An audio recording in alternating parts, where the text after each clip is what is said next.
The Foro Italico had witnessed legendary champions, unforgettable finals, and some of the greatest matches in tennis history, but on May 11, 2026, Rome experienced something entirely different. Under the lights of the Italian Open semi-finals, Alex Eala stunned the tennis world by defeating world number 1 Aryna Sabalenka in straight sets, 6-4, 6-4. The 20-year-old Filipina arrived in Rome as an underdog, ranked outside the top 30 and carrying the pressure of recent early exits on clay. Across the net stood the defending champion, a 3-time Madrid Open winner and the most dominant force in women's tennis that season. Almost every prediction favored Sabalenka, but Eala played with fearless precision from the very first point. She attacked the corners with confidence, absorbed Sabalenka's power without backing down, and controlled the rhythm of the match in a way few players had managed all year. When she closed out the final point with a fearless forehand winner, the stadium exploded into chaos as Philippine flags waved wildly across the marble stands of Rome.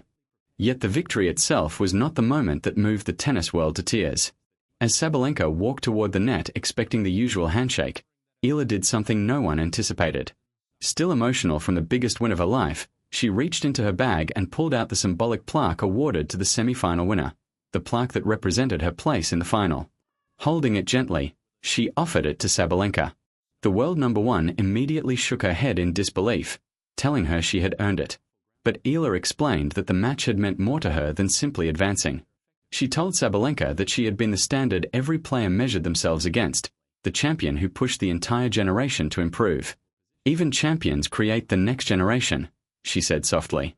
For the first time all evening, Sabalenka's composure broke. Her eyes filled with tears as she accepted the plaque and embraced Eala in a long emotional hug that silenced the stadium before drawing one of the loudest ovations of the tournament. Within hours, the footage spread across social media around the world, praised not just as sportsmanship but as a reminder of the humanity that exists beyond rivalry and trophies. 2 days later, Eala completed the fairytale run.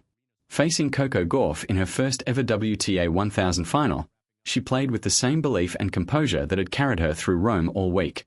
The match was intense, but Eala controlled the biggest moments, defeating Gauff 6-4, 6-3 to become the Italian Open champion. As she collapsed onto the clay in tears, surrounded by coaches, family, and thousands of Filipino fans, the chants of Alex, Alex, echoed throughout the Foro Italico. Even more powerful was the sight waiting in the stands, Aryna Sabalenka herself, standing and applauding. The world number 1 had stayed in Rome after her defeat not to disappear, but to witness history and honor the young player who had earned her respect. In that moment, Alex Eala did more than win a title.